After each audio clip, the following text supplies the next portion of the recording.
Bonjour à vous tous. Là où vous êtes, îles du Sud, îles du Nord, l'archipel Guadeloupe d'une certaine manière, et le reste du monde. Je n'oublie pas, je le dis chaque fois, chaque dimanche, j'ai l'opportunité d'être ici, nous n'oublions pas les followers. Parce que vous nous postez, je le dis, beaucoup de messages. Nous apprécions beaucoup votre implication, votre attachement, aficionados, un peu d'Eco-Club, et continuez de cette manière nous exprimer un peu l'intérêt que vous portez à cette émission. Merci à tous. Je ne vous oublie pas, les aficionados. Alors, la fois dernière, Eco-Club a échangé. Eco-Club a échangé autour du thème savoir et compétences, investissement en capital humain. Et nous avons pris soin de définir les concepts, à savoir, les compétences, qu'est-ce qu'on entend par ce que j'appelle les contenants, n'est-ce pas?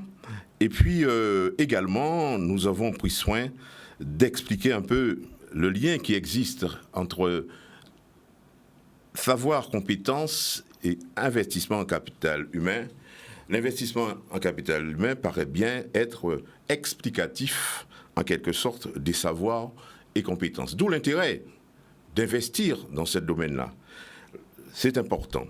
Et puis, dans la progression de notre émission, l'article 55, je m'en excuse, l'article 55, entendez, l'article 55 du projet de loi de finances 2024, c'est-à-dire article 55 du PLF, s'est invité dans le débat.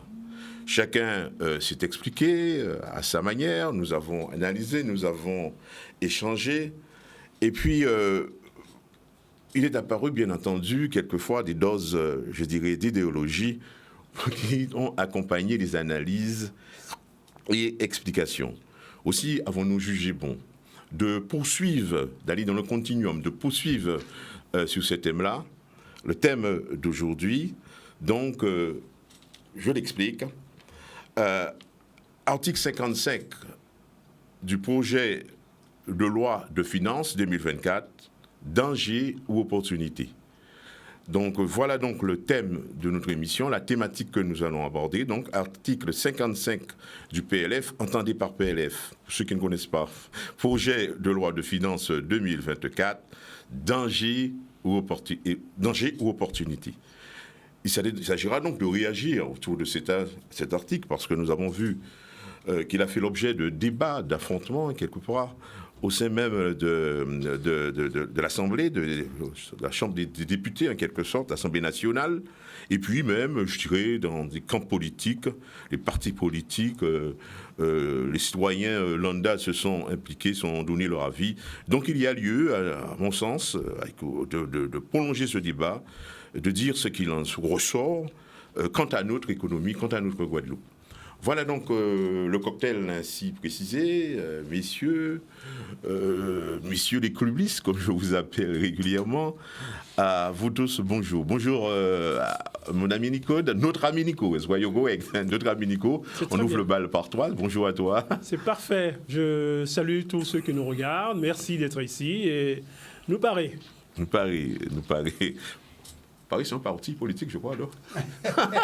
Oui, c'est vrai. C'est une initiative qui a été prise par Boucard. On ne savait pas trop si Éric Jalton était d'accord ou pas d'accord. On sait maintenant que Jalton n'était pas dedans. Bon, bref, à l'épreuve des faits. Alors, comme Jalton, c'est un homme politique exceptionnel, on ne peut juger d'Éric Jalton que ce qu'il fait. À l'épreuve des faits, on sait qu'il n'a pas soutenu cette affaire-là. Mais c'est un... Il a laissé faire. Voilà, exactement. Il a laissé faire. Et curieusement, Paris, comme on dit chez nous, pas qu'au fait, mais maman est déjà mot. Ça, c'est vrai, la structure. Mais l'idée, il y a très bonnes idées. Non, il n'y a rien de péjoratif. Non, je vois pas. Il y a très, très bonnes idées dans cette affaire. C'est-à-dire organiser un parti politique autour de l'environnement et l'écologie. Ça, c'est l'idée est bonne. Mais il faut les ouvriers. Il ne faut pas que des généraux dans une armée. Voilà le problème. Donc, en entendant le pari, je ne parle pas là du pari, le parti politique. Tout à fait. C'est une terminologie utilisée par Nico, qui a son sens de toute manière. Alors, René, grand bonjour, au grand vertical. Non, bien bonjour tout le monde. Hier, c'est ton grand jour quand même. Enfin, j'ai ton jour. Samedi. Parce qu'on vient bien voir sur les ondes, présent dans les mouvements. Non, pas hier aussi. Hier, souvent, mon côté, c'est pas côté Sablière. Oui, Sablière. Il y a une mobilisation. Simplement parce qu'on a estimé que son sujet, qui est important, et qu'il faut discuter. Et en particulier, qu'il faut essayer clair aussi qu'ils vont résoudre la question là, ça, parce qu'il n'y a pas question de résoudre la question là, ça mal, sachant que c'est quand même un élément important dans, si vous voulez, son l'écologie et l'économie. À la fois sur le plan écologique, mais à la fois sur le plan économique. Et social. Et à les questions sociales, certainement, puisqu'il y a ni en cause à l'aide, et à les grands équilibres écologiques. Et qui, gens, il faut unir, là, on va parler d'exploitation, il faut unir une attitude raisonnée et pas non plus irraisonnée à niveau là, ça. Donc, à tes besoins, intégrer tous ces éléments-là, ça, pour faire une analyse plus claire. Oui, c'est pourquoi, en tout cas, ça, c'est que si nous ne sommes pas capables ici à Guadeloupe à répondre à les enjeux autour des problématiques là, ça, c'est que peut-être Dominique, qui est Dominique Saint-Lucie, qui a exporté environ nous, ça c'est clair et net. À l'heure actuelle, au besoin 800 000 tonnes de pouzzolone pour faire fabriquer béton dur par an, ni 200 000 qui viennent de la Dominique et ni 600 000 qui viennent de la Guadeloupe. Malheureusement, ça qui nie, c'est que les différentes carrières qui étaient nées, il y a un certain nombre qui fermé, qui éteignent. Alors peut-être qu'il y a un problème, justement, de diversifier les carrières de telle façon que au panier, ou pas trouver dans une situation économique ou obligé à y acheter des 800 000 là, puisqu'on a une richesse à casa.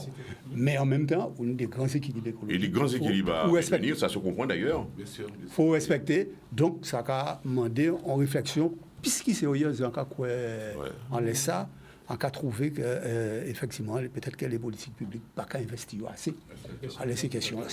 Mais en tout cas, là, sur cette question-là, ça, la proximité, la Caraïbe, la proximité caribéenne encore, cette Lucie, je pense, et également Dominique, qui a veillé bien beaucoup, évolution il y a de la concurrence. Il y a la concurrence, c'est ça, c'est clair et net. Donc il faut décider en toute connaissance de cause. On a signalé que pour Solon là, il y a des agrégats à des volcans. C'est-à-dire, c'est des roches qu'on va craser, on va séparer tel là et sable là. Donc, si vous voulez, c'est des richesses qui certainement, puisqu'il y a toute une chaîne de soufrières dans la Caraïbe, qui est de tout côté dans la Caraïbe. Voilà. En tout cas, c'est important, il faut suivre ça, l'évolution. C'est un grand problème de développement partagé. Oui, développement partagé. Et je crois, pour avoir travaillé avec eux pendant 4-5 ans, pour reprendre ce que dit René, en fait, au-delà des problèmes économiques, au-delà des problèmes écologiques, au-delà des problèmes c'est un problème géoéconomique. C'est pas géopolitique, c'est géoéconomique. Et qui impacte toute la Caraïbe. Et aussi notre capacité éventuellement de vendre à l'extérieur. Parce que la pozolane de Rivière-Sans, c'est de très très bonne qualité. Et ce n'est pas du tout la même nature que ceux de DE. Oui. En fait, ça qui était important là, c'était surtout vrai. Parce qu'à l'heure actuelle, pour moi, c'est ça qui était plus important. Voir les dégâts écologiques. Les dégâts écologiques. Voir justement une mauvaise maîtrise qui a fait qu'on va mettre en danger tout ton environnement et toute la population. C'est ça. Alors, Raymond Amaï. D'abord, je me permets de te demander si ça va être chose, comment va le moule. Le moule va bien. Il va bien. Bonjour à tout le monde, bonjour aux amis du plateau, bonjour à tous ceux qui nous regardent. Et puis, comme à Eco Club, on doit rendre compte de ce qu'on a dit précédemment, la route de Caduc n'a pas encore été nettoyée. J'espère que ce sera fait cette semaine. Non, mais je suis sûr que... Non, je pense qu'il y avait le personnel, le programme est fait, mais maintenant, je pense que la semaine prochaine, ce sera fait. En fait, c'est un appel à Cap Excellence ou à la mairie des Abîmes? Qui est responsable? Cette zone-là, de l'environnement. Lorsque l'homme a sali, il faut bien que l'homme passe nettoyer. C'est un appel espéré ou désespéré? Non, mais je suis toujours positif, de ce que j'ai de tempérament positif. Mais... Je vois toujours le verre à moitié plein. Oui. Et je suis sûr que ça va venir, même si la végétation a commencé à prendre le dessus. Mais enfin, il n'est jamais tout le temps. Il y a des machines qui ramassent, qui coupent l'herbe, qui ramassent les bouteilles, les canettes en même temps. Mais c'est une bonne déviation, on le reconnaît. C'est excellent. C'est excellent comme déviation. Ça commence à être connu par trop de personnes. Enfin, c'est pas une déviation, c'est un détournement. C'est une route de délestage. De délestage, en termes exceptionnellement intéressant. Excusez-moi, on y va vite. J'avais discuté une fois avec des opérateurs aux alentours des... Parce qu'il y a un GFA, ça je crois que ce chemin traverse le DFA, le groupement foncier agricole de Doubs, je crois. Et j'ai eu l'opportunité de discuter avec des acteurs, donc du monde agricole. Je leur ai dit, écoutez, ici, installez les autres, mettez activité, culture les autres, exposez, parce que là, on voit que mais vous savez, et là, nous sommes dans la question. Mais ce fameux article 55, n'attendez pas qu'il y ait des gens qui viennent de là-bas, qui voient ça et qui s'installent. Mais ça aurait dû être fait il y a au moins 40 ans. Mais bien sûr. Il y a une très belle plaine arable et il y a de l'eau. Il y a de l'eau.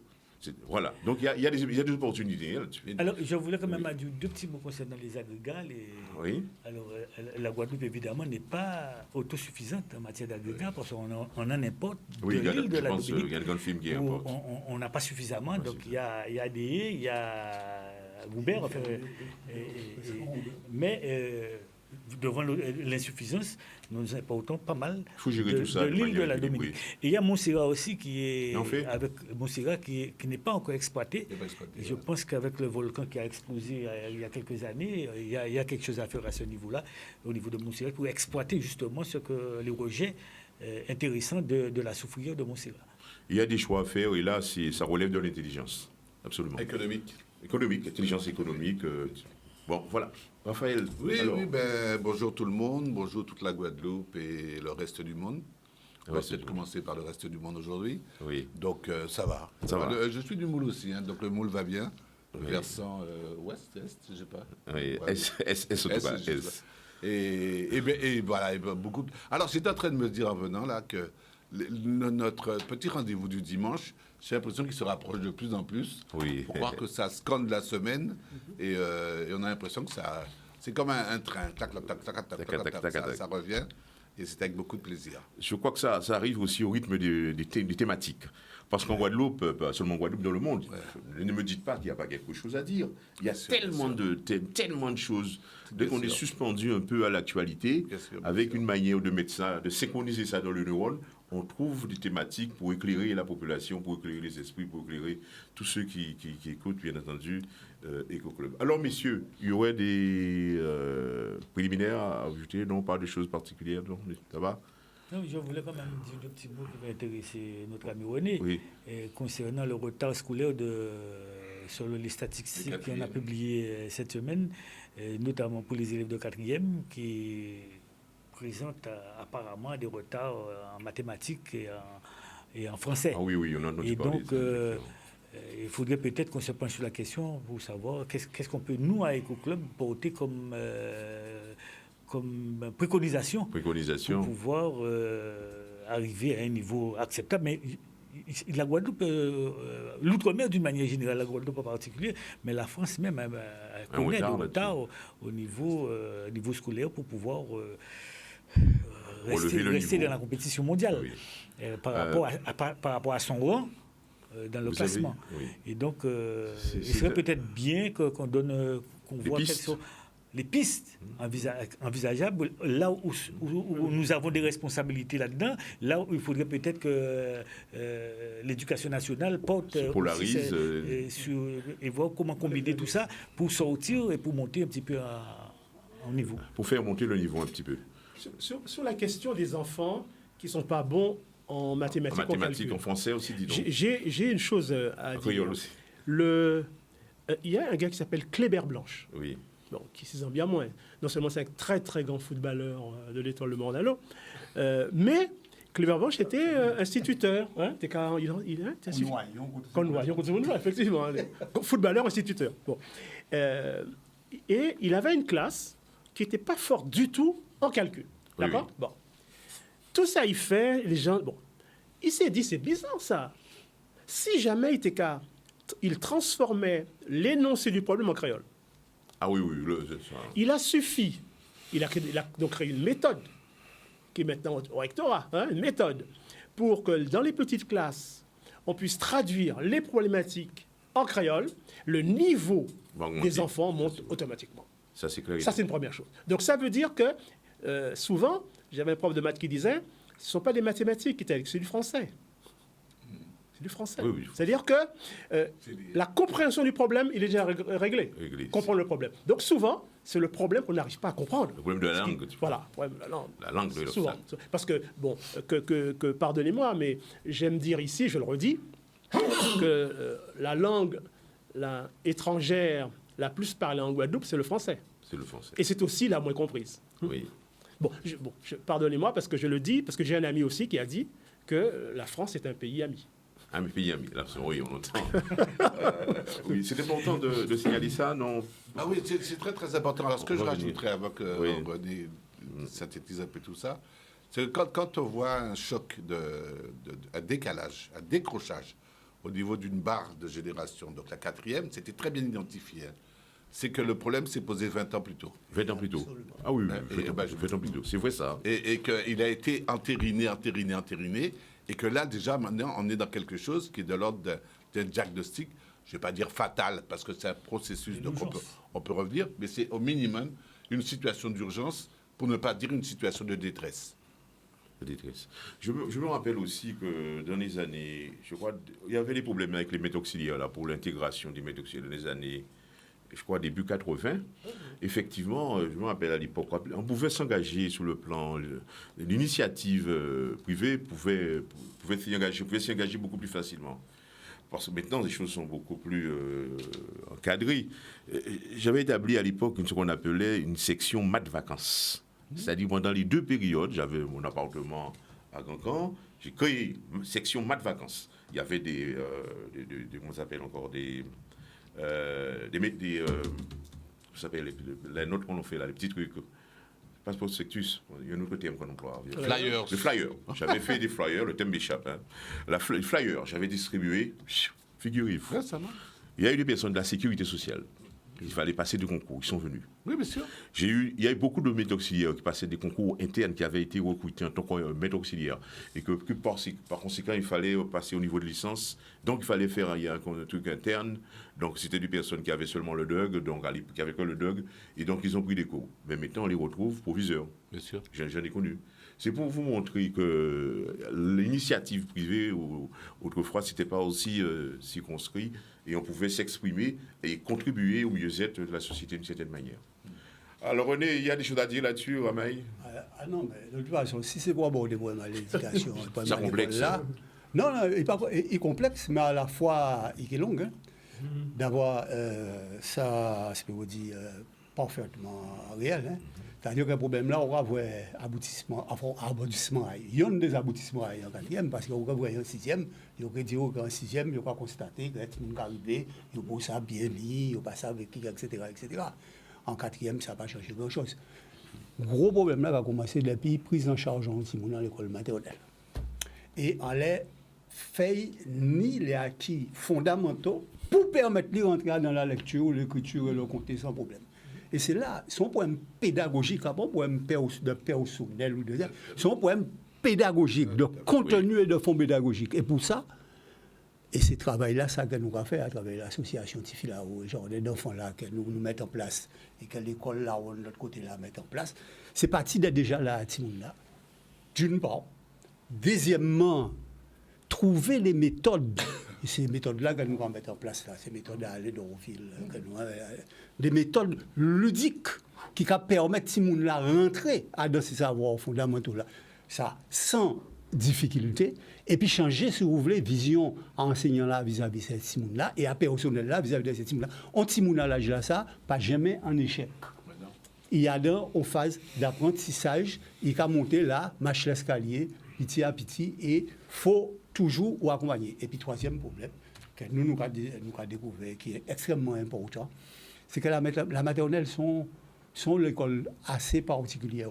Là, nous ne pouvons pas opérer en termes de classe d'âge, mais nous pouvons opérer en termes de cycle de 3 ans. Ça veut dire que ces petits là mélangés ensemble, dans des classes de 22, 25 au maximum. Et à partir de là, effectivement, nous avons constaté qu'il y a des résultats qui est extrêmement important. Mais il faut partir des maternelles pour arriver à corriger un certain nombre d'habitants par la suite. Ni d'habitants qu'on a au départ. C'est qu'alors, ces petits là qui arrivent, ces petits là pas toutes les mêmes capacités. C'est là où l'ouest, mais même pas maternelle, c'est depuis les crèches et garderies, mais ça c'est un autre problème, qu'on doit justement compenser les inégalités qui étaient nées au départ. Parce qu'on est des petits qui ont certaines capacités de réagir, on est des petits qui n'ont ni bonne capacité, qui ont des capacités très difficiles. Il faut arriver à un moment donné, petit à petit, à développer les mêmes capacités de langagières à tous ces petits là. Et justement, c'est ça qui commençait important au départ.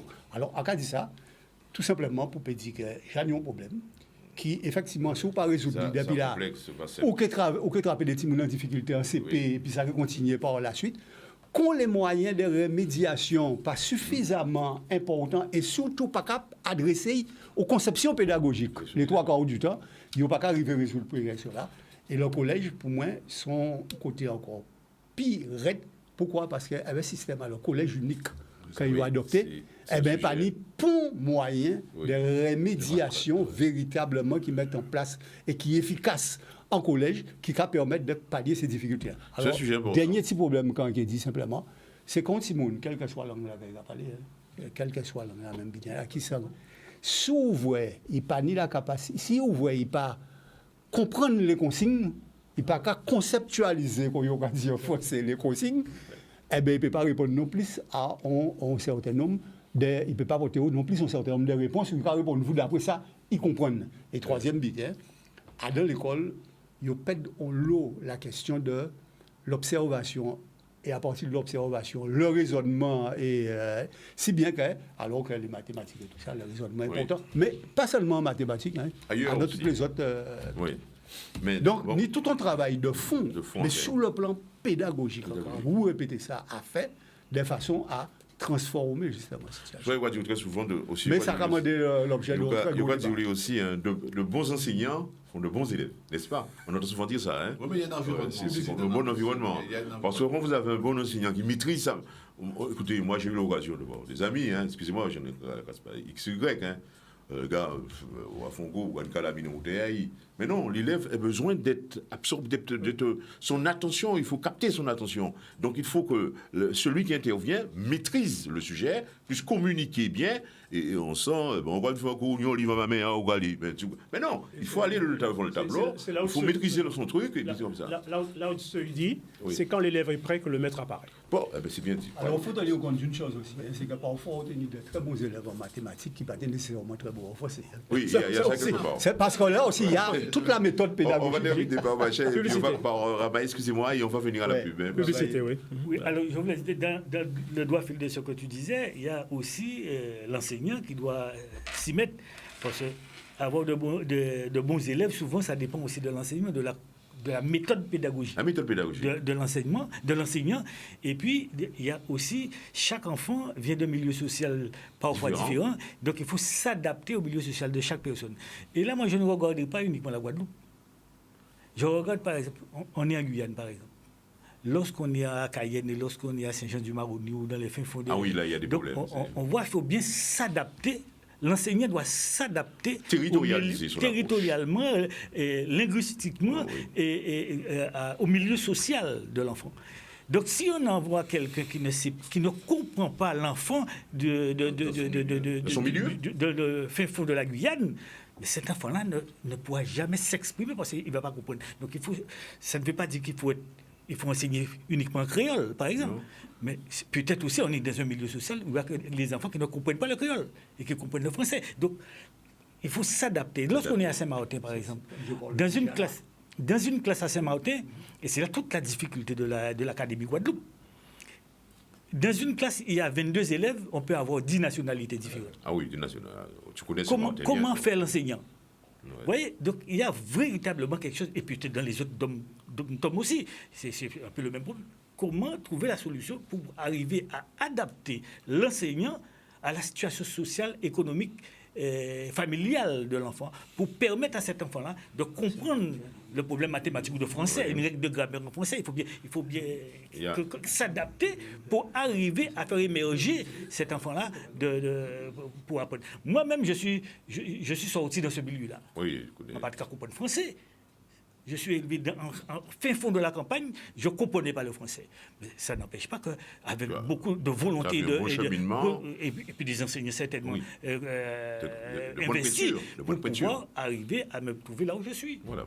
Ça, c'est bien. Il y a fait une carrière brillante dans j'ai fait une carrière de l'enseignement, et puis c'est un métier que je connais, j'ai fait une carrière là-dedans. Oui. Mais c'est vrai que ce n'est pas toujours facile de trouver le bon compromis. Et il faut se pencher sur la question pour comprendre pourquoi et les solutions à amener pour faire monter le niveau des enfants en Guadeloupe et peut-être dans l'outre-mer. Mais toi, pendant toutes tes années, tu as toujours été nommé à Moule, au collège de Moule. J'ai fait une carrière exceptionnelle.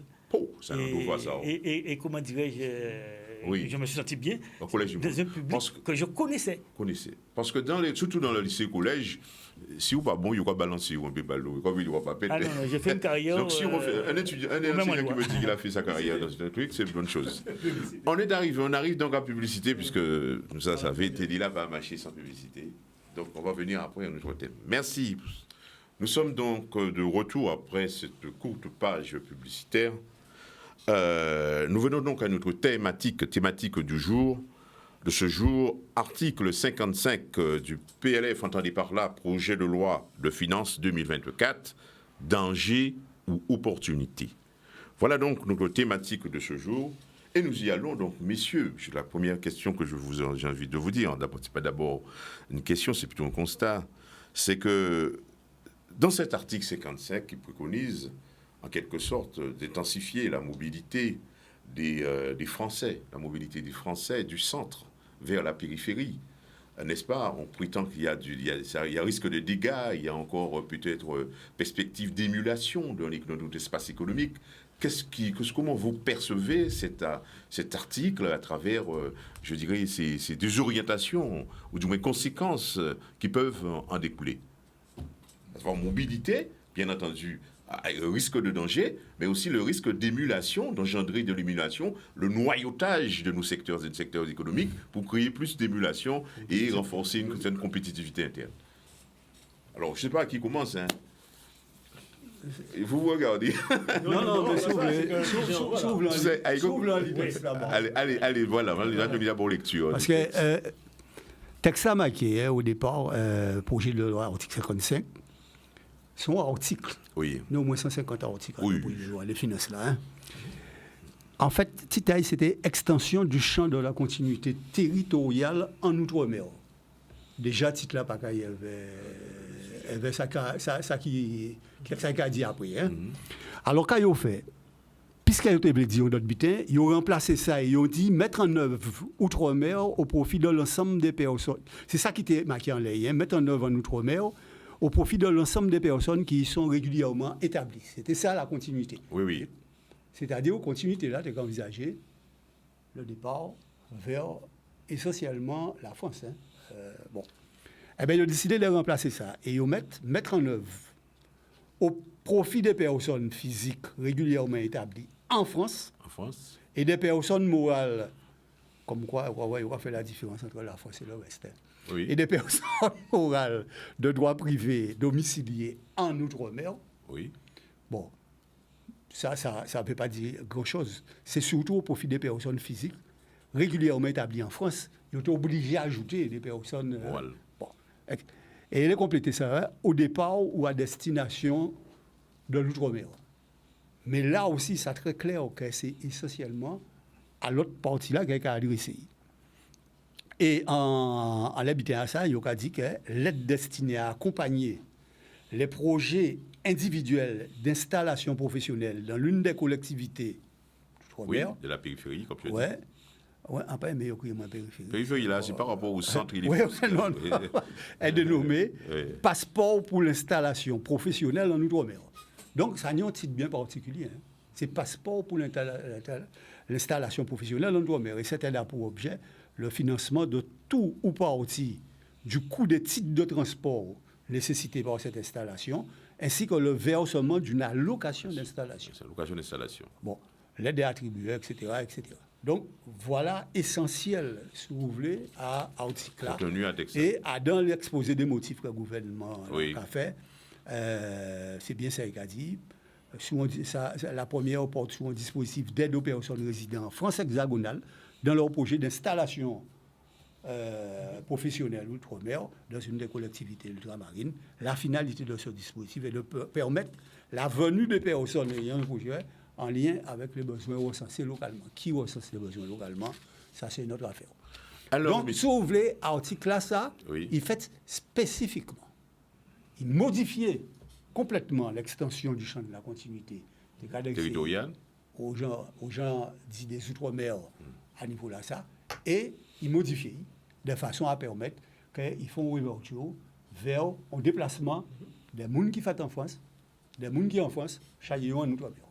Et c'est ça qui apparaît particulièrement difficile à accepter pour tout le monde qui attend ça, dans la mesure où nous toujours attendons qu'actuellement, nous pratiquement dépeuplement de la population nous, par un certain nombre de jeunes qui, en réalité, n'ont pas prévoir pour mesure pour permettre de travailler en pays et ils n'ont pas fait partie, etc. Et en même temps, ils ont dit nous qu'ils n'ont pas fait d'autres butin. Et c'est ça qui gravité à principal. Alors, avec une notion quand même, pour rester pour l'instant au niveau un petit peu erroné, on tord le cou au concept de continuité. Eh oui. Parce qu'il y a un vrai problème dans la définition même de la continuité. On sait que ça qu'elle soit territoriale, qu'elle soit administrative, économique, tous les problèmes de rattrapage, tous les problèmes de vol d'avion, de prix, de coût de transport. Donc il y a un vrai problème de continuité. Mais tel que c'est abordé, là j'entends René avec beaucoup d'attention et j'essaie d'écouter de ma deuxième oreille, celle qui était plus intelligente que la première. C'était véritablement un escamotage. Je prends le mot, d'une problématique réelle et d'une réponse complètement politicarde, avec effectivement à terme des dégâts collatéraux. Quand on parle de dégâts collatéraux, c'est ce qu'on appelle les externalités négatives. Ça veut dire des coûts cachés. Et les coûts cachés, la sauce risque de coûter plus cher que la viande. Voilà. En tout cas, c'est un sujet qui préoccupe. Hein. Alors, peut-être, on va venir arriver à Nico, on va passer du Ramaï. Et ensuite, Nico, j'aime bien qu'il aime me dire. Donc, j'aime bien. Alors, Ramaï aussi, tout le monde d'ailleurs. Mais Ramaï, alors, vas-y. Cette question de continuité, question de mobilité, il s'agit de cela en fait. Mobilité de personnes, enfin, comme je le dis, excusez-moi, indécente. Vers là, de côté d'Aïe. Est-ce que c'est une bonne chose, un danger ou encore une opportunité pour les territoires qui accueillent, par exemple, le domaine médical, on sait, est-ce que on a besoin de médecins ici, est-ce que peut-être bon. Alors voilà, comment tu vois ça, toi? Alors pour moi, c'est un sujet très vaste et le regard peut être différent selon là où on se place sur l'échiquier. Mais comme nous ne sommes pas en politique ici, donc on va essayer de rester dans l'objectivité et plus dans le système économique qu'idéologique. Moi, je vois ça comme une opportunité. Ah bon? Je vois ça comme une opportunité. Et Nico va me corriger si je fais une erreur, parce que c'est donc mettre à penser ici, au lieu de mettre à penser. Parce qu'il me semble que ça a été déjà une demande commune faite par nos élus, députés. Ah bon? Où il y avait une certaine... dans le domaine de la continuité territoriale. Il y avait un consensus autour de ça. Il y avait et donc, le gouvernement a peut-être élargi et nos élus étaient dépassés peut-être par les événements tout cas nos représentants. Donc si j'ai fait une erreur, Nico va certainement corriger ça pour tout de suite et le plateau sera informé et nos auditeurs aussi. Et donc, je vois ça comme étant une opportunité. Pourquoi? Si on demande aux ressortissants de l'Hexagone, en tout cas ceux qui le peuvent, de venir s'installer pour développer une activité économique, forcément sociale, dans l'outre-mer, moi je ne vois pas d'inconvénient majeur parce qu'il y a beaucoup de Guadeloupéens, c'était là le sens de nos élus, qui peuvent profiter de cette occasion pour venir s'installer. Il y a un plan pour aider des Français, donc ce qu'on appelle couramment chez nous des négropolitains. Oui. C'est pas un terme méprisant, c'est juste à venir ici pour bien comprendre très bien, on a compris le sens des choses. Le sens des choses. Donc, qu'est-ce qui les empêche, notamment ceux qui sont docteurs, ceux qui sont en pharmacie, ceux qui sont dans le domaine de la santé, puisque tu en as fait allusion, de venir s'installer et de profiter pour créer leur emploi avec l'aide de la nation pour, par exemple, pallier au désert médical. Par exemple, pour rester dans le domaine médical. Mais c'est valable dans tous les domaines. Pourquoi ne serait-il pas intéressant, non seulement pour ceux qui ne sont peut-être pas d'origine forcément guadeloupéenne, mais profiter aux Martiniquais, aux Guyanais, aux Réunionnais qui veulent s'installer, ça peut être une vague de personnes, si vraiment ils aiment leur pays.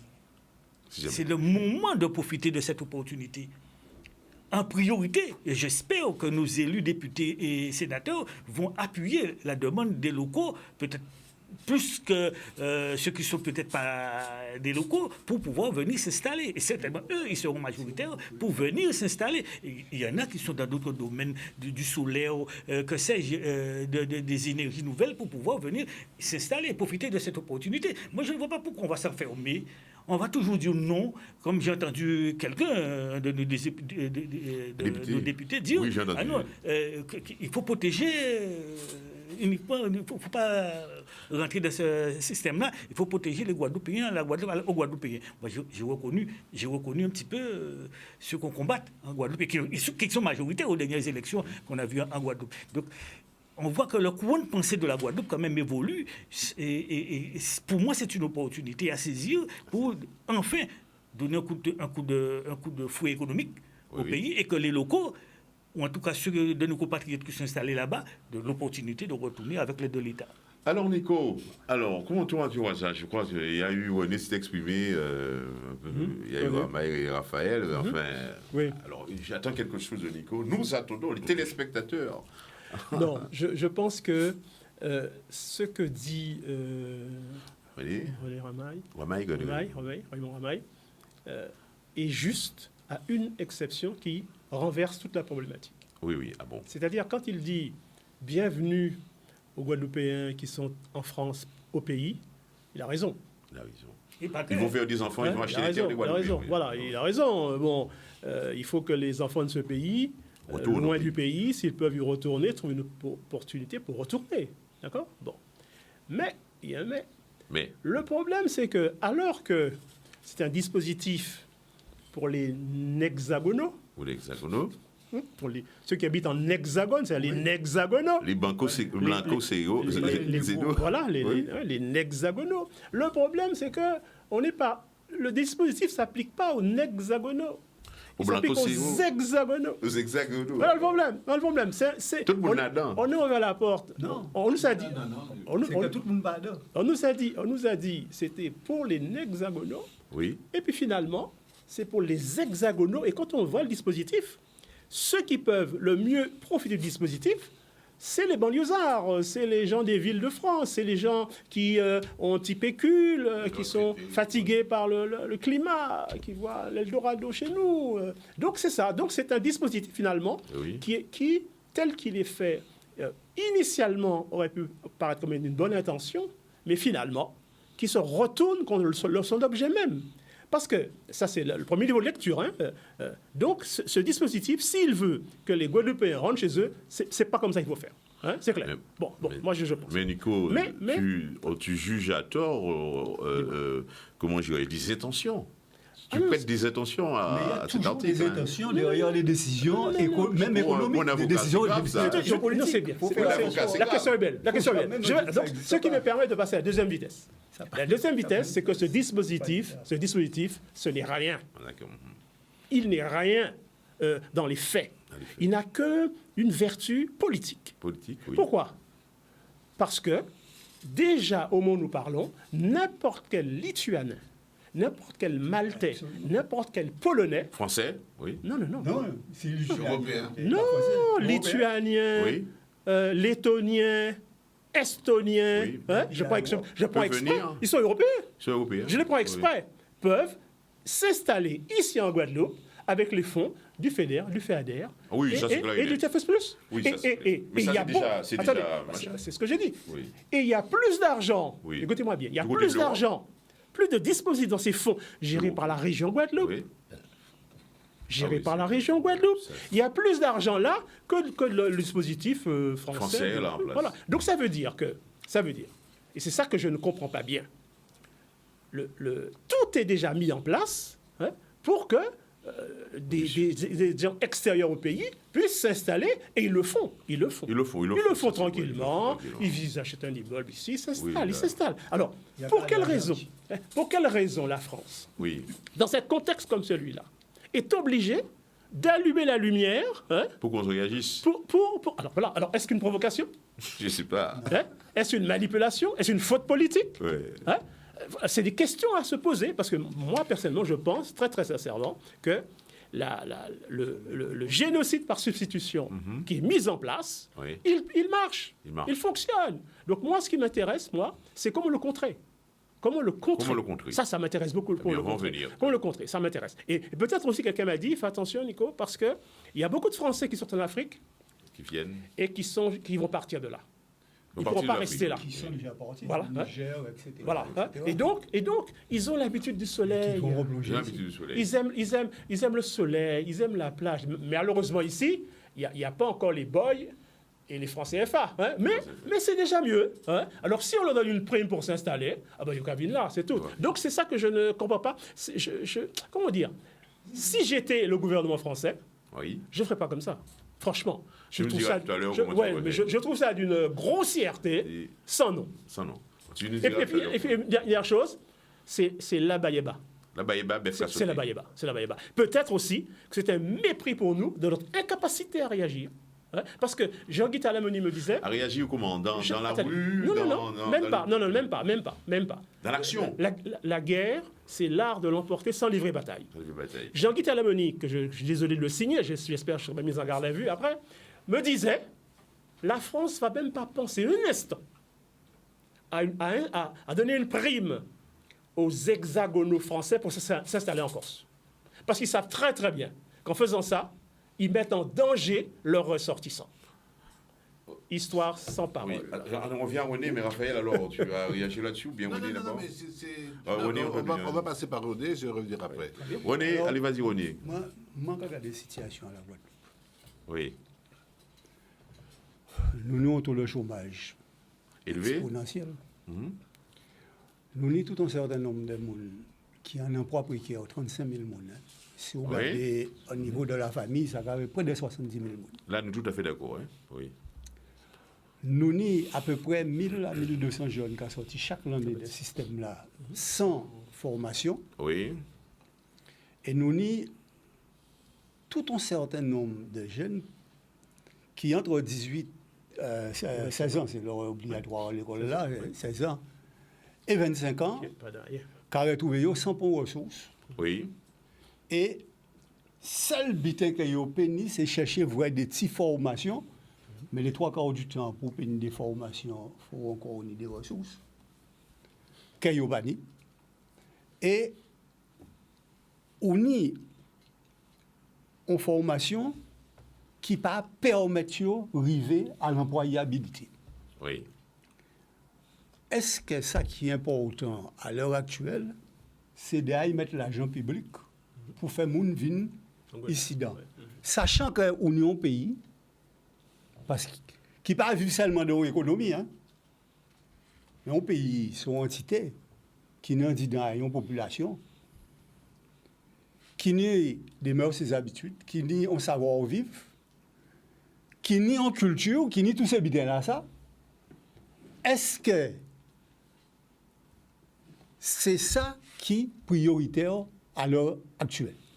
Sachant que l'Union économique, qui sont économies à l'heure actuelle, essentiellement de consommation, et qui aident à détruire toute production en Guadeloupe. Alors qu'en même temps, on nie un certain nombre de richesses au niveau du pays. Là. Ça ne va pas parler de richesses minières, hein, mais on peut parler de géothermie, etc., soleil.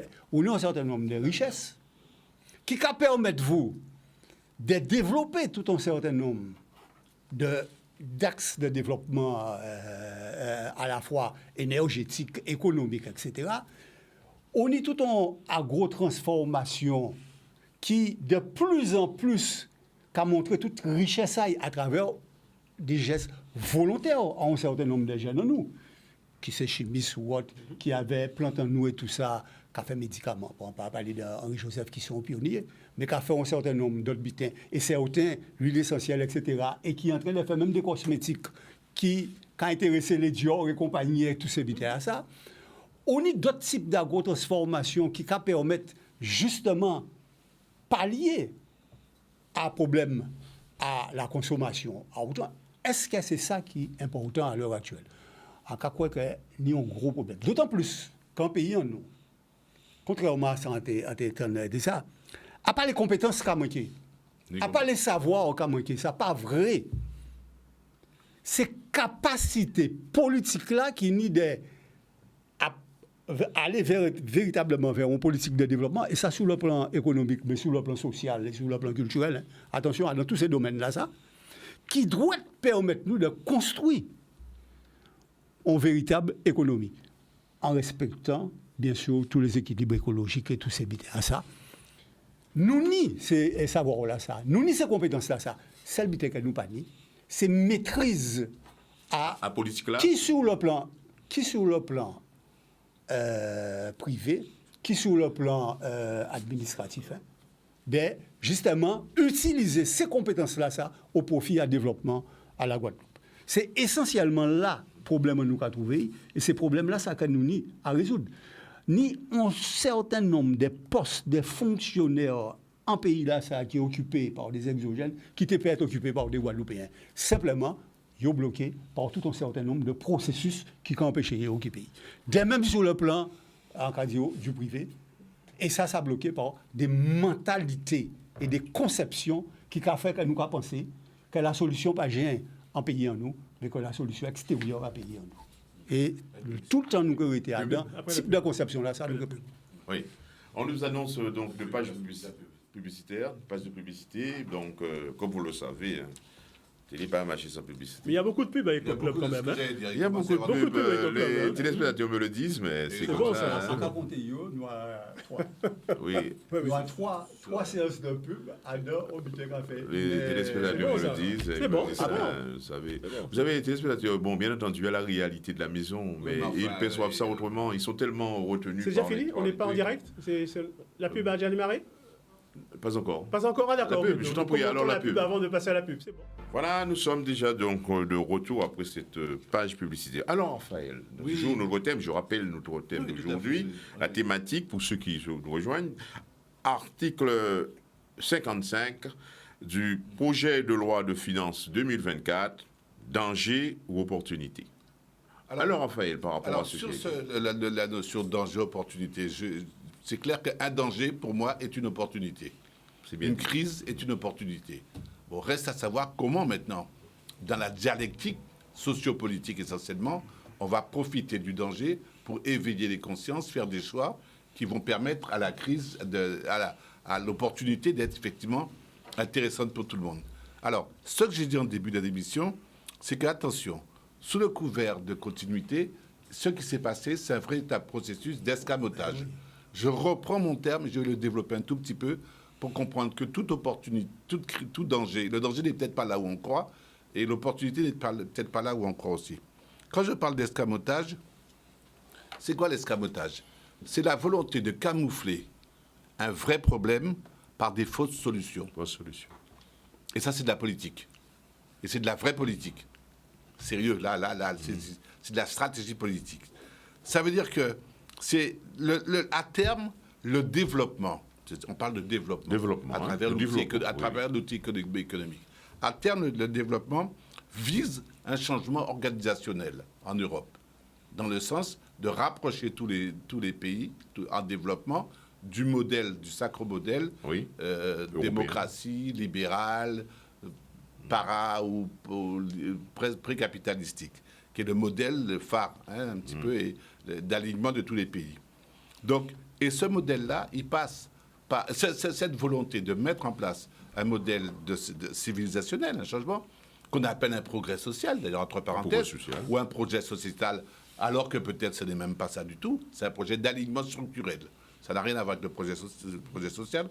Il passe par la modélisation socio-technique, excusez-moi de prendre un terme un petit peu, mais il faut vraiment parler... Bien caractériser les choses. Pour comprendre. Il passe par une modélisation socio-technique des outils du développement et du transfert des populations. C'est ça qui est en jeu. Et c'est ce qu'on va mettre en place ici. Alors, quand vous êtes dans un pays de 50 millions d'habitants, ça va. On voit, il y a des régulations qui se font, il y a des trucs qui se font. Comme vous êtes dans un pays de 300 000 habitants, en deux coups de cuillère à peau, on l'a transféré à travers la population économique ou la population de travailleurs. On a beau dire, tu parlais de Saint-Martin. Qui a fait Saint-Martin? C'est les Portugais. Hein. Tu te rappelles très bien des années, quand on était déjà des années 90-2000, quand les Portugais ont commencé à mettre en route, et finalement... En termes d'investissement de travail? Non, en termes de travailleurs. De travailleurs. Non, c'est pas... Alors, c'est là que je me sépare un tout petit peu de René. Pour moi, ce n'est pas un problème politique, c'est un problème de qui maîtrise les outils opérationnels du développement, au-delà des politiques. Ça veut dire que c'est la personne qui fait, et pas celle qui commande, c'est celle qui fait qui est importante.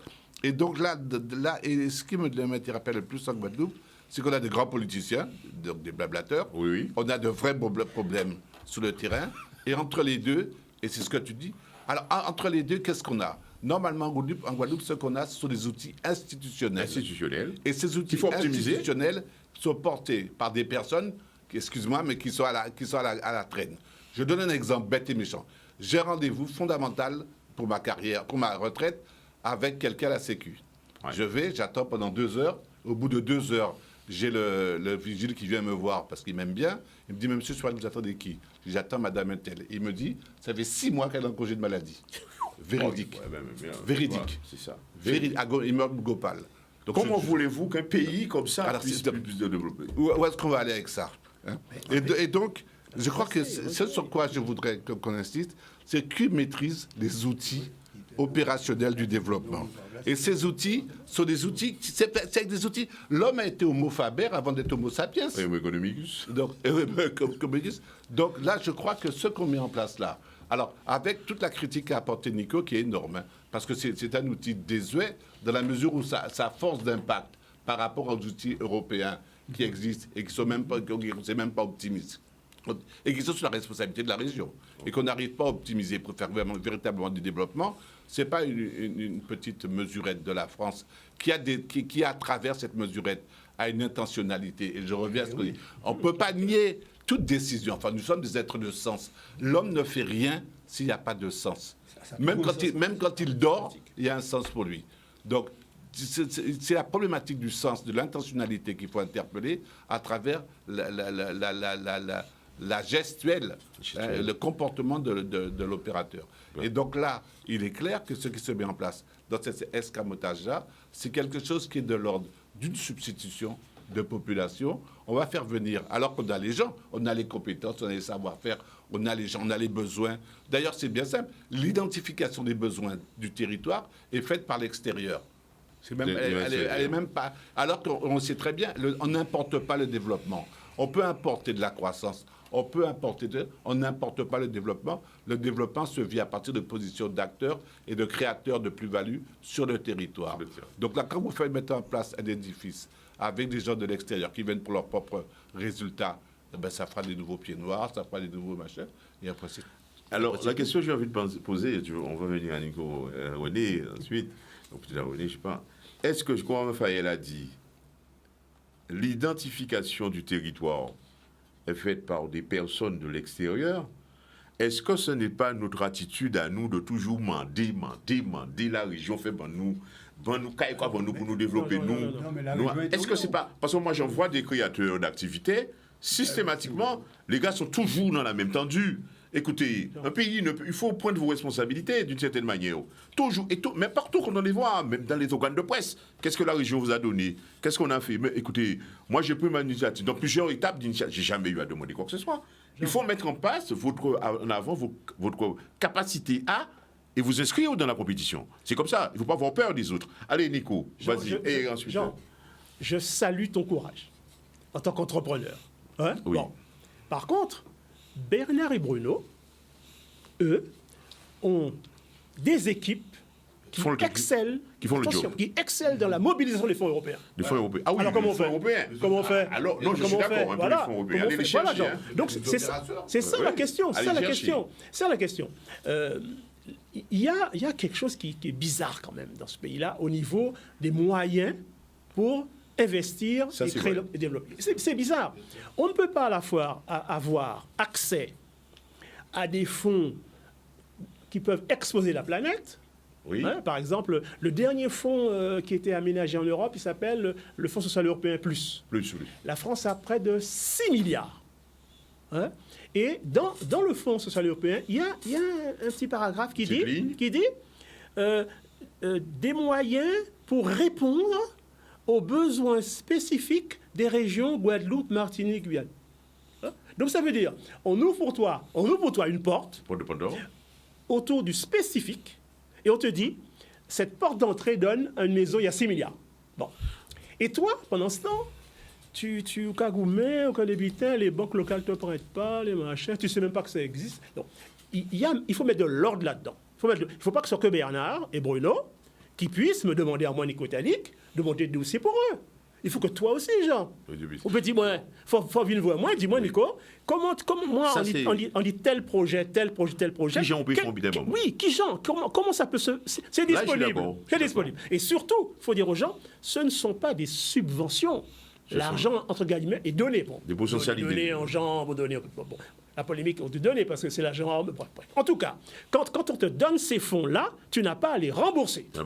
Et donc, je ne comprends pas. Qu'est-ce qui se passe? Ça veut dire qu'il n'y a pas de problème de moyens financiers. Ça existe. Il y a des problèmes d'entrepreneurs. Voilà. De TPE, enfin, ce sont les TPE aussi. Non, ou des chasseurs de primes, pas des entrepreneurs. D'entrepreneurs, comme de culture d'entreprise, nous venons de loin. Il y a aussi les précarés. Oui. Les précarés, les choses trappes, les pots de banane, tout ça. Hein? Bon. Et puis, les douanes administratives. Et puis des gens qui ne jouent pas leur rôle. La BPI ne joue pas son rôle. Même la région, mériterait, à mon avis, d'ouvrir ses portes plus grandes. Les banques qui devraient financer les fonds européens ne les préfinancent pas. Hein? Donc il y a un tas de blocages qui sont liés, à mon avis, à un défaut volontaire ou involontaire de compétences qui font que ceux qui ont le savoir-faire, qui sont loin, qui sont en Lituanie, j'aime bien la Lituanie, parce que on oublie la Lituanie, l'Estonie, hein? Bon, les Maltais peuvent demain matin chasser à la chasse-eau. Et tranquillement. Et paradoxalement, et là c'est une chose qui est grave, quand ils arrivent ici, alors que Mme Lolia va galérer pour que le Crédit Agricole finance son projet, alors que Mme Bédard-Émilien va galérer pour que telle banque mutualiste finance son usine, comme par hasard, leur réseau, et tant mieux pour eux. Hein. Leur réseau va rouler, et ce que tu fais en un an, il le fait en un mois. Donc il y a quelque chose qui ne marche pas ici. Bon. Par contre, il y a une liste de choses, à mon avis, qu'il faudrait faire ici. Sur les fonds européens particuliers, il faut créer une agence populaire, une agence locale populaire pour démystifier les fonds et mettre en œuvre leur mobilisation. Agence guadeloupéenne des fonds européens. C'est tout. Alors, c'est ça. Il faut des opérateurs. Un peu à mais je voudrais toujours dire, ne perdons pas de vue que nous sommes dans un tissu économique où il y a une prédominance de TPE, de très petites entreprises, qui sont, bien entendu, où normalement devrait exister une polycompétence À la différence des grandes entreprises, tu as parlé d'ailleurs, on voit bien dans ces grandes structures, les compétences sont éclatées. Le service qui va faire s'occuper du fonds européen est là, de la production est là, tandis que la TPE, le chef d'entreprise, c'est lui. Tandis que lui, il n'a pas toujours les compétences, il n'est pas polycompétent. Avant d'oublier, je disais qu'on est d'accord, d'après moi, ici, sur la substitution et le génocide. Oui. Mais il y a une deuxième chose à laquelle je parlais c'est la faute juridique de la France. Parce que je me demande, ça c'est une question Nicolas en direct, est-ce qu'un dispositif comme celui-là n'est pas en contradiction avec la liberté d'entreprendre sur le marché? Cette surprime française dans un espace européen de libre concurrence, est-ce que ça, c'est pas illégal? Est-ce que la vision politique de la France n'a pas qu'à faire commettre une faute juridique? J'aurais bien aimé que quelqu'un traduise la France, cette question-là, devant les instances européennes sur la concurrence. Voilà, c'est ça qui veut dire. Voilà, donc on va René, ensuite on va poursuivre très rapidement. René, alors, j'aime te lailler, t'as chaud. Non, mais faut nous pas sortir de là derrière plus. Il faut nous garder les exemples qui passaient. Réalité, nous. En Guadeloupe. Alors, il y a des gens qui disent oui, la défiscalisation, c'est un bon butin. Oui. Enfin, là, on fait la défiscalisation. Et c'était la même chose. C'est soi-disant pour permettre, etc. Là, on regarde là. Oh, attends, laissez-moi continuer. Là, on regarde les résultats de la défiscalisation, qu'en réalité, les plus gros profiteurs de ça, c'était notamment au niveau à l'hôtellerie d'ailleurs. Il y avait des groupes qui passaient de l'hôtel, de groupe à groupe. À chaque fois, il y avait des fiscalistes. Mais c'est des petits aussi. Mais obligatoirement, il y a des petits, puisqu'il y a des profiteurs de tous côtés. Ni qui réussissent à installer. Mais non, il n'y a pas de gros. Regardez bien. Les loueurs de voitures. On comprend qu'il n'y a pas de papier. Mais la plupart des loueurs de voitures, c'est déjà des grosses sociétés en Guadeloupe. Mais on va changer ça apparemment. Attends. Il y a tout intérêt. Mais le gouvernement français, lui-même, à un moment donné, Kodayam, Kamariam, il est obligé de rendre compte qu'attention, il y a une dérive qui fait. Et une dérive qui rend le processus-là, procédure-là, en fin de compte, inopérante quant au fond, parce qu'il ne peut pas permettre de développer véritablement une économie stable, durable, qui est à niveau AB. Donc, si vous voulez, nous avons fait première expérience à ça. Nous faisons expérience au niveau Ajari, il y a tout un certain nombre de gens qui appartiennent à la vie installée. Et nous bien voyons que l'installation à Moundewo a créé des réseaux qui a fait que toute installation là qui a vu à Moundewo et pas développer obligatoirement l'emploi et l'économie en divers pays là. Ça, vous pouvez prendre exemple Ajari, une entreprise depuis l'entrée là, depuis vous voyez que bon, ou presque pas à ça ou quoi. Donc, si vous voulez, il y a tout un certain nombre de phénomènes alentour à ça. Et là, ça qui sont appel d'eau. Oui. Mais pas en appel d'eau seulement pour porteur de projet, mais tout entourage et toute famille qui est référée, qui n'a plus confiance dans mon Akazaï, qui a embauché mon incident, d'autant plus qu'ils n'ont préjugé déjà par rapport à la réalité. Donc, si vous voulez, ni tout bien ça qui paraît particulièrement dangereux. En ce qui concerne à présent les incidents, nous, le incident qui a essayé d'entreprendre. Oui. Et pourtant, on dit au départ, il n'y a pas de formation à yo, d'entreprendre. À deux domaines à yo. À deux domaines à yo. Yo chimiste ou yo ceci, yo cela. Effectivement, les TPE et tout ça, où il n'y a pas de monde qui entreprennent. Non, mais qui entreprennent et qui pas nécessairement des responsables d'entreprises, etc. Fournir des organismes accompagnateurs alentour à eux. Mais c'est le rôle, justement, à ceux-là qui est responsable du développement pays en nous, dont, en particulier, la région, a facilité mise en place à toute infrastructure là, ça, pour permettre, justement, de développer des billes. 10 minutes, alors, on va venir à Ramaï, puisque... On a dit beaucoup de choses avec Nico concernant les fonds les fonds, quels que soient les fonds. Disponibles. Les fonds disponibles. C'est vrai que ce n'est pas réservé uniquement à une tranche de la population. Et le gros problème, c'est que Bernard et Bruno, ils ont des structures. Pour faire ça. S'occuper de la question. Dans un créneau d'investissement, ils peuvent mobiliser la structure pour aller chercher les fonds. Polycompétence partagée. Dans les TPE, c'est plus difficile parce que c'est le chef d'entreprise qui souvent doit tout faire. Cependant, il y a des structures, que ce soit de la région ou que ce soit des services de l'État, à la disposition de ces entrepreneurs qui n'ont pas toujours le temps pour monter les dossiers dans le domaine agricole, dans le domaine de l'artisanat, dans le domaine des énergies renouvelables, nouvelles énergies. On a des structures. Donc, moi, je suis bien d'accord. Il faut pas rester aussi assis chez soi et que tout va tomber du ciel. Hein.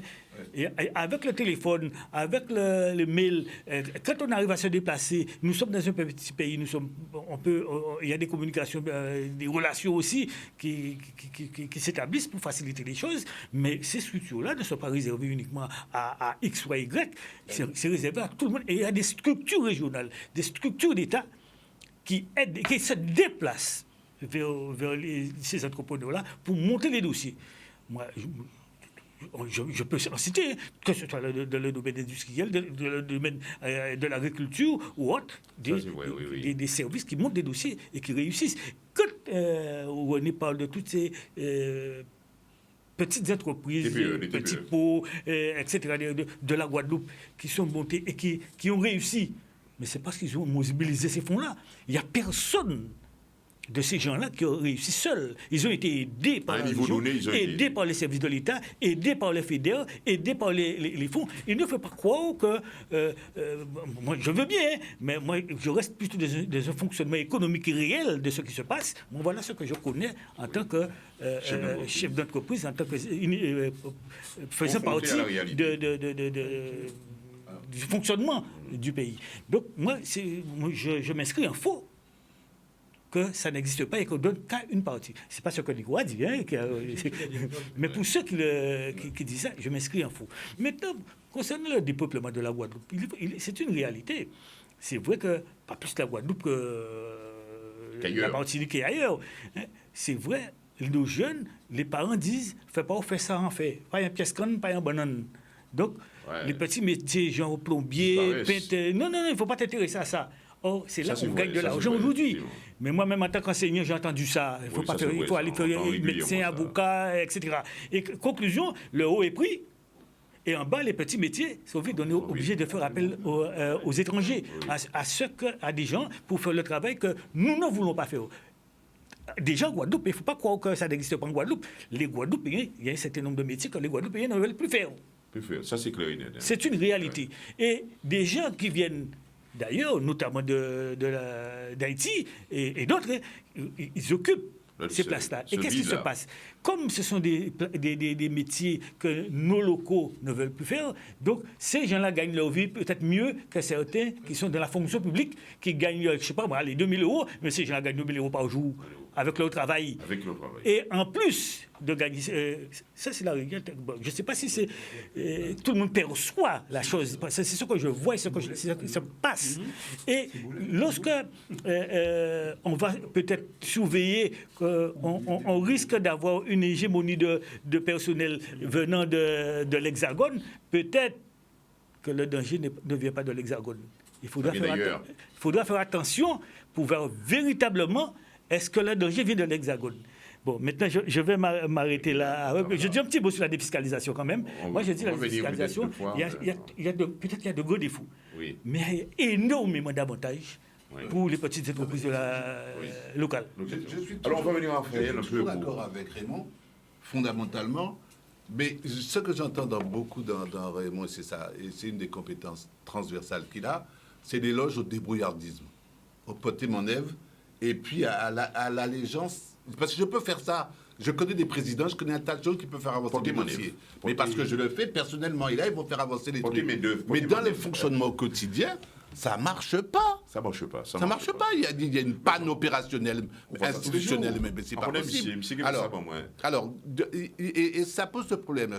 Bref, mais c'est quand même important. Il y a un choc en Guadeloupe. Il y a un choc entre deux modèles de développement. Le top modèle, qui marche très bien, parce qu'ils ont les outils, ils connaissent bien, et le bas modèle, le low modèle, qui est celui que tu disais, le TPE.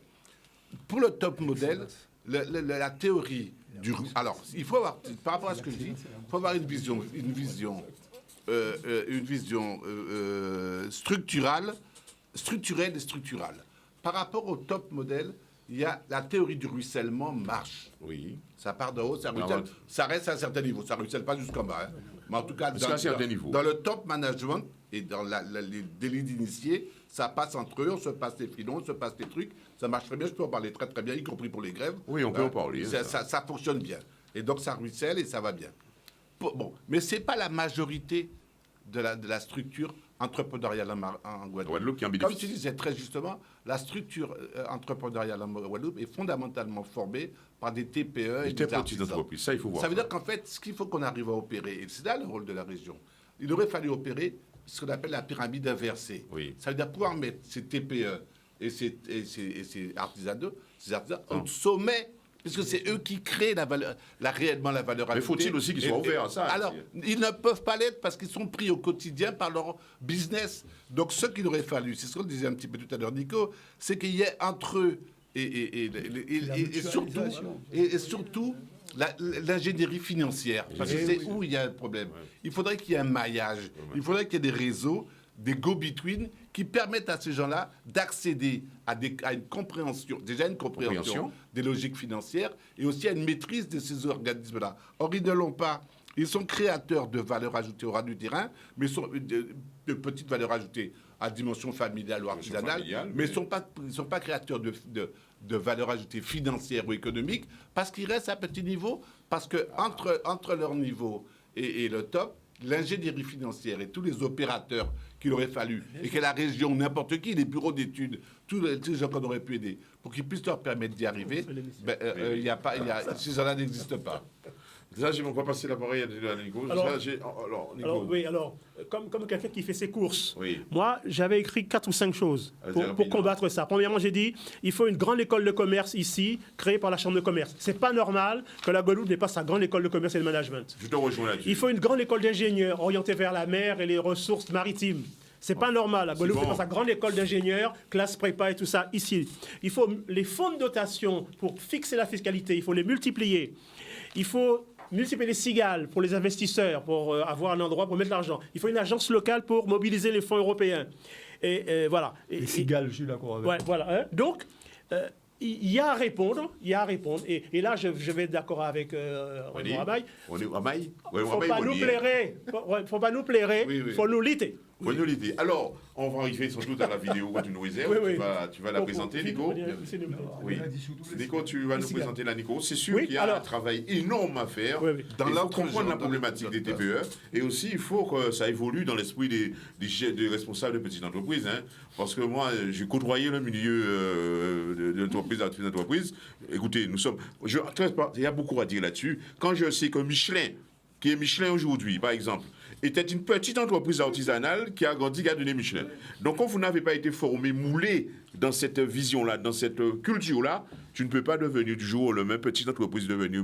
Ou quand tu joues, tu as gardé dans le bricao et au bien évoluer. Alors, on évacue l'analyse historique, mais c'est vrai ce que tu dis. On ne peut pas évacuer l'analyse historique. Oui, c'est ça. Alors, Nico, qu'est-ce que tu nous réserves là? Ce que je vous propose, c'est des femmes qui vont chanter ensemble. Vous savez que la Guadeloupe sans les femmes n'est pas la Guadeloupe. Et aujourd'hui, surtout demain. Et elles chantent quelque chose qui s'appelle Poule-bois. Poule-bois. Histoire sans parole. À vous, téléspectateurs, donc, la technique, la RIA est avec nous. Adriano, envoie poule-moi à Casayo.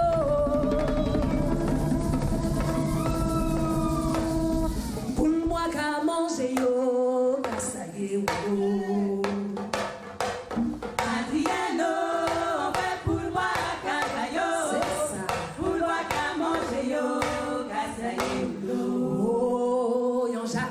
Les répondait que ça y est, pas sans moi.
chérie,